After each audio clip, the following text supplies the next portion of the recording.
नमस्कार दोस्तों। क्या आप एक ऐसे निवेश सिस्टम की तलाश में हैं जो जोखिम को कम करे और संपत्ति को धीरे धीरे लेकिन स्थायी रूप से बढ़ाए? एक ऐसी किताब है जो आम निवेशकों को शेयर बाजार में सफल होने का सीधा, सुरक्षित और व्यावहारिक तरीका सिखाती है। यह किताब बताती है कि कैसे आप बिना जटिल रणनीतियों या बेवजह जोखिम उठाए स्थायी पैसिव इनकम और संपत्ति बना सकते हैं। अगर आप लॉन्ग टर्म इन्वेस्टिंग में सच में सफल होना चाहते हैं तो द फैल्कन मेथड आपकी सोच को पूरी तरह बदल सकता है। यह वीडियो में आसान भाषा में समझाया गया है द फैल्कन मेथड की समरी है, जो आपको बताएगा कि कैसे एक डिसिप्लिन्ड और लॉजिकल अप्रोच से आप वेल्थ बिल्ड कर सकते हैं। इससे पहले कि आप इस वीडियो में खो जाएं, अगर आप हमारे चैनल पर पहली बार आए हैं तो चैनल को सब्सक्राइब करना ना भूलें। चलिए जानते हैं। द फैल्कन मेथड का पहला चैप्टर पाठक को निवेश की दुनिया में एक नई सोच और नजरिए के साथ प्रवेश कराता है। यह अध्याय बताता है कि शेयर बाजार में सफल निवेशक बनने के लिए आपको किस तरह की मानसिकता, अनुशासन और लॉजिक की जरूरत है और क्यों इमोशनल या जल्दबाजी में लिए गए फैसले अक्सर नुकसानदेह साबित होते हैं। पहला chapter, there is always something on sale. शुरुआत एक आम निवेशक की गलती से। डेविड सोलियोमी बताते हैं कि अधिकतर लोग शेयर बाजार में या तो डर के मारे भाग जाते हैं या लालच में आकर गलत समय पर खरीद बिक्री करते हैं। वे कहते हैं कि शेयर बाजार में हमेशा कुछ न कुछ सेल पर रहता है, यानी कुछ अच्छे स्टॉक्स अपनी असली वैल्यू से कम दाम में मिल रहे होते हैं। परंतु आम निवेशक इन्हें पहचान नहीं पाते क्योंकि वे भीड़ के साथ चलते हैं और भावनाओं में बह जाते हैं। इमोशंस बनाम लॉजिक। डेविड एक उदाहरण देते हैं। हैरिकेन इरमा के दौरान जब सब लोग डर के मारे महंगे टिकट खरीद रहे थे, उन्होंने शांत रहकर तथ्यों को समझकर सही समय पर सस्ता टिकट लिया। वे इसे शेयर बाजार की पैनिक सेलिंग से जोड़ते हैं। जब बाजार गिरता है, लोग डर कर बेचते हैं, जबकि समझदार निवेशक ऐसे मौके पर ही खरीदारी करते हैं। Could you keep your cool in such a situation? यह सवाल वे खुद से और पाठकों से पूछते हैं कि क्या आप भीड़ के डर में बह जाएंगे या लॉजिक से काम लेंगे। फैल्कन मेथड की नींव। डेविड बताते हैं कि उनका तरीका एविडेंस बेस्ड है, यानी भावनाओं या अफवाहों पर नहीं बल्कि ठोस आंकड़ों और पैटर्न्स पर आधारित है। वे कहते हैं कि निवेश में जीतने के लिए आपको पैटर्न रिकॉग्निशन सीखनी होगी। जैसे शतरंज में खिलाड़ी चालों के पैटर्न पहचानते हैं, वैसे ही निवेशक को बाजार के पैटर्न समझने चाहिए। सीखने की प्रक्रिया। यह अध्याय यह भी समझाता है कि शेयर बाजार में फीडबैक तुरंत नहीं मिलता। गलत फैसले भी कभी कभी सही साबित हो सकते हैं और सही फैसलों का नतीजा देर से मिलता है। इसलिए एक मजबूत और नियमबद्ध सिस्टम जैसे फैल्कन मेथड ही आपको लंबे समय में सफल बना सकता है। अगर बाजार में डर और पैनिक के समय ही सबसे अच्छे मौके छुपे हैं, तो आखिर सही स्टॉक को पहचानने के लिए कौन से पैटर्न्स और संकेत सबसे ज्यादा महत्वपूर्ण हैं? क्या आप जानना चाहेंगे कि फैल्कन मेथड इन पैटर्न्स को कैसे पहचानता है और अपने निवेशकों को दूसरों से अलग बनाता है? आगे के चैप्टर में जानिए फैल्कन मेथड के कोर प्रिंसिपल्स और real life stock selection strategies. दूसरा chapter, the core principles why most investors fail. Number 1, भीड़ की मानसिकता और उसकी कीमत। डेविड सोलियोमी बताते हैं कि अधिकतर निवेशक क्यों असफल होते हैं, क्योंकि वे भीड़ के साथ चलते हैं। जब बाजार तेजी में होता है तो सब खरीदने लगते हैं, जब गिरावट आती है तो डर के मारे बेच देते हैं। फैल्कन मेथड का पहला सिद्धांत है, be fearful when others are greedy and greedy when others are fearful. यानी जब सब लालची हों तो सतर्क रहें और जब सब डर रहे हों तो मौके तलाशें। नंबर 2, लॉजिक और सिस्टम का महत्व। डेविड कहते हैं कि निवेश में इमोशंस को पूरी तरह बाहर रखना जरूरी है। फैल्कन मेथड एक रूल बेस्ड सिस्टम है जिसमें हर फैसला ठोस आंकड़ों और नियमों पर आधारित होता है, न कि अफवाहों या खबरों पर।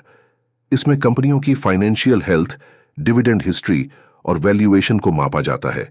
हर स्टॉक को एक स्कोर दिया जाता है जिससे सबसे मजबूत विकल्प चुने जाते हैं। नंबर 3, पैटर्न पहचानना और मार्जिन ऑफ सेफ्टी। डेविड बताते हैं कि सफल निवेशक वही हैं जो बाजार के पैटर्न को पहचान लेते हैं, जैसे कि कौन सी कंपनी लगातार ग्रो कर रही है, किसका डिविडेंड स्थिर है और कौन सी कंपनी अपनी असली कीमत से कम पर मिल रही है। मार्जिन ऑफ सेफ्टी का मतलब है हमेशा ऐसी कंपनियों में निवेश करना जिनकी कीमत उनकी असली वैल्यू से कम है। इससे अगर बाजार में गिरावट भी आए तो नुकसान का जोखिम कम रहता है। नंबर 4, बाय होल्ड की ताकत। डेविड इस अध्याय में समझाते हैं कि बार बार ट्रेडिंग करने से न सिर्फ रिटर्न कम हो जाता है बल्कि टैक्स और चार्जेस भी बढ़ जाते हैं। फैल्कन मेथड में अच्छी कंपनियों को खरीदकर लंबे समय तक होल्ड किया जाता है, जिससे कंपाउंडिंग का जादू चलता है और वेल्थ तेजी से बढ़ती है। Number 5, dividend growth investing, passive income का रास्ता। फैल्कन मेथड में उन कंपनियों को प्राथमिकता दी जाती है जो लगातार डिविडेंड देती हैं और समय के साथ उसे बढ़ाती भी है। इससे निवेशक को रेगुलर पैसिव इनकम मिलती है। डिविडेंड ग्रोथ कंपनियां आमतौर पर मजबूत और भरोसेमंद होती हैं। अगर फैल्कन मेथड इतना लॉजिक बेस्ड और सुरक्षित है तो आखिर कौन से खास फाइनेंशियल इंडिकेटर्स और डेटा पॉइंट्स हैं जो किसी कंपनी को फैल्कन वर्थी बनाते हैं? क्या आप जानना चाहेंगे कि फैल्कन मेथड किन गुप्त संकेतों और नंबरों को देखता है जिससे वह सबसे बेहतरीन स्टॉक्स चुनता है? आगे के चैप्टर में जानिए फैल्कन मेथड का मल्टी फैक्टर रैंकिंग सिस्टम और रियल वर्ल्ड एग्जाम्पल्स। तीसरा chapter, the multi factor ranking system, how to find the best stocks. Number 1, सही स्टॉक चुनने की चुनौती। डेविड बताते हैं कि शेयर बाजार में हजारों कंपनियां लिस्टेड हैं, लेकिन उनमें से कुछ ही वाकई में लॉन्ग टर्म इन्वेस्टमेंट के लायक होती हैं। अधिकतर निवेशक सिर्फ ब्रांड नाम, न्यूज या टिप्स के आधार पर स्टॉक्स खरीद लेते हैं, जबकि फैल्कन मेथड में हर स्टॉक को कई कसौटियों पर परखा जाता है। Number 2, multi factor ranking system क्या है? फैल्कन मेथड का सबसे बड़ा हथियार है इसका मल्टी फैक्टर रैंकिंग सिस्टम, जो किसी भी स्टॉक को 5 मुख्य फैक्टर्स पर रैंक करता है। Number 1, dividend yield. कंपनी हर साल अपने शेयर होल्डर्स को कितना डिविडेंड देती है। ज्यादा डिविडेंड यील्ड मतलब बेहतर passive income. Number 2, dividend growth. क्या कंपनी हर साल अपना डिविडेंड बढ़ा रही है? लगातार बढ़ता डिविडेंड कंपनी की फाइनेंशियल हेल्थ और मैनेजमेंट की मजबूती दिखाता है। नंबर 3, पे आउट रेशियो। कंपनी अपनी कमाई का कितना हिस्सा डिविडेंड में बांटती है। बहुत ज्यादा या बहुत कम पे आउट रेशियो दोनों ही खतरनाक हो सकते हैं। आदर्श रेंज में रहना जरूरी है। Number 4, valuation, price to earnings ratio, price to book ratio आदि। क्या कंपनी का स्टॉक ओवरवैल्यूड है या अंडरवैल्यूड? सही वैल्यूएशन पर खरीदना लॉन्ग टर्म में बड़ा फर्क डलता है। Number 5, financial strength, debt, cash flow, profit growth आदि। क्या कंपनी के पास पर्याप्त कैश है? क्या उसका कर्ज बहुत ज्यादा तो नहीं? क्या उसकी आमदनी लगातार बढ़ रही है? नंबर 3, स्कोरिंग और रैंकिंग। हर कंपनी को इन 5 फैक्टर्स पर स्कोर दिया जाता है। सबसे ज्यादा स्कोर वाली कंपनियां फैल्कन वर्दी बनती हैं। इस तरह आप अपनी पूरी निवेश लिस्ट को ऑब्जेक्टिवली, बिना इमोशन रैंक कर सकते हैं। नंबर 4, रियल वर्ल्ड उदाहरण। डेविड इस अध्याय में कुछ कंपनियों के उदाहरण भी देते हैं, जैसे कि कोका कोला, जॉनसन जॉनसन या यूनिलीवर, जिन्होंने सालों तक डिविडेंड बढ़ाया और अपने निवेशकों को लगातार रिटर्न दिया। वह बताते हैं कि कैसे इन कंपनियों ने फैल्कन सिस्टम की हर कसौटी पर अच्छा स्कोर किया। Number 5, red flags. किन कंपनियों से बचें? फैल्कन मेथड सिर्फ अच्छे स्टॉक्स चुनना ही नहीं, बल्कि खराब कंपनियों को छांटना भी सिखाता है। अगर किसी कंपनी का कर्ज बहुत ज्यादा है, डिविडेंड कट हो गया है या ग्रोथ रुक गई है, तो वह स्टॉक लिस्ट से बाहर कर दिया जाता है। अब जब आपने जान लिया कि फैल्कन मेथड किन फैक्टर्स पर स्टॉक्स को चुनता है, तो असली सवाल है कितने स्टॉक्स अपने पोर्टफोलियो में रखने चाहिए और किस तरह से उन्हें बैलेंस करना चाहिए ताकि रिस्क कम और रिटर्न ज्यादा मिले। क्या आप जानना चाहेंगे कि फैल्कन मेथड में पोर्टफोलियो का सही आकार और स्ट्रक्चर क्या है? आगे के चैप्टर में जानिए फैल्कन पोर्टफोलियो कंस्ट्रक्शन सीक्रेट्स और डाइवर्सिफिकेशन की असली ताकत।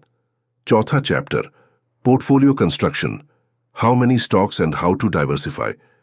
नंबर 1, पोर्टफोलियो साइज, कितने स्टॉक्स रखें? डेविड सोलियोमी बताते हैं कि बहुत ज्यादा या बहुत कम स्टॉक्स पोर्टफोलियो में रखने दोनों में खतरा है। बहुत कम स्टॉक्स 5 से 6, अगर 1-2 में बड़ी गिरावट आ जाए तो पूरे पोर्टफोलियो पर असर पड़ता है। बहुत ज्यादा स्टॉक्स 50 प्लस रिसर्च और मॉनिटरिंग मुश्किल हो जाती है और रिटर्न डाइल्यूट हो जाता है। फैल्कन मेथड के अनुसार 15 से 25 क्वालिटी स्टॉक्स का पोर्टफोलियो सबसे अच्छा रहता है। यह न तो ज्यादा रिस्की है, न ही बहुत बिखरा हुआ। Number 2, diversification. Don't put all your eggs in one basket. David समझाते हैं कि अलग अलग सेक्टर, इंडस्ट्री और देशों में निवेश करना क्यों जरूरी है। अगर आपने सिर्फ एक सेक्टर जैसे बैंकिंग में ही सब पैसा लगा दिया और उस सेक्टर में गिरावट आ गई तो बड़ा नुकसान हो सकता है। डाइवर्सिफिकेशन से किसी एक कंपनी या सेक्टर की खराब परफॉर्मेंस का असर पूरे पोर्टफोलियो पर कम हो जाता है। नंबर 3, पोर्टफोलियो बैलेंसिंग और रीबैलेंसिंग। समय के साथ कुछ स्टॉक्स बहुत तेजी से बढ़ सकते हैं और पोर्टफोलियो में उनका वेटेज बढ़ सकता है। फैल्कन मेथड में साल में एक बार पोर्टफोलियो को रीबैलेंस करने की सलाह दी जाती है, यानी ओवरवेट स्टॉक्स को थोड़ा बेचकर अंडरवेट में पैसा लगाएं। इससे रिस्क कंट्रोल में रहता है और पोर्टफोलियो संतुलित रहता है। नंबर 4, डिविडेंड इनकम का रोल। फैल्कन पोर्टफोलियो में डिविडेंड इनकम को फिर से निवेश करने, री इन्वेस्ट की सलाह दी जाती है। इससे कंपाउंडिंग का जादू चलता है और वेल्थ तेजी से बढ़ती है। नंबर 5, रियल वर्ल्ड पोर्टफोलियो उदाहरण। डेविड कुछ उदाहरण देते हैं, जैसे एक पोर्टफोलियो जिसमें 20 स्टॉक्स हैं अलग अलग सेक्टर्स से और हर साल डिविडेंड इनकम बढ़ रही है। वह दिखाते हैं कि कैसे इस स्ट्रक्चर से जोखिम कम और रिटर्न ज्यादा होता है। अब जब आपने जान लिया कि सही पोर्टफोलियो कैसे बनाना है, तो असली चुनौती है बाजार के उतार चढ़ाव और डर लालच जैसी भावनाओं को कंट्रोल कैसे करें। क्या आप जानना चाहेंगे कि फैल्कन मेथड में बिहेवियरल डिसिप्लिन और रूल बेस्ड इन्वेस्टिंग कैसे आपको लंबे समय तक ट्रैक पर रखता है? आगे के चैप्टर में जानिए इमोशनल डिसिप्लिन, मार्केट वॉलेटिलिटी से निपटने की रणनीति और कंसिस्टेंट वेल्थ बिल्डिंग के सीक्रेट्स। चैप्टर 5वां, emotional discipline, the true edge of an investor. Number 1, बाजार की अस्थिरता और निवेशक का व्यवहार। डेविड बताते हैं कि बाजार में उतार चढ़ाव, वॉलेटिलिटी हमेशा रहेगा, कभी तेजी कभी गिरावट। आम निवेशक डर या लालच में आकर गलत फैसले ले लेते हैं, गिरावट में बेच देते हैं, तेजी में महंगे दाम पर खरीद लेते हैं। फैल्कन मेथड का असली फोकस है फीलिंग्स ओवर फैक्ट्स नहीं, फैक्ट्स ओवर फीलिंग्स, यानी भावनाओं की बजाय तथ्यों पर भरोसा करें। नंबर 2, रूल बेस्ड इन्वेस्टिंग, नियमों का पालन। फैल्कन मेथड में हर निवेश निर्णय के लिए स्पष्ट नियम होते हैं, कब खरीदना, कब बेचना, कितना निवेश करना। इससे इमोशनल डिसीजन की जगह लॉजिक और डेटा से फैसले होते हैं, जिससे लंबे समय में बेहतर रिटर्न मिलता है। नंबर 3, लॉन्ग टर्म विजन और धैर्य। डेविड समझाते हैं कि असली संपत्ति धीरे धीरे बनती है, एक रात में नहीं। बाय होल्ड, अच्छी कंपनियों के स्टॉक्स को लंबे समय तक होल्ड करें, बार बार ट्रेडिंग से बचें।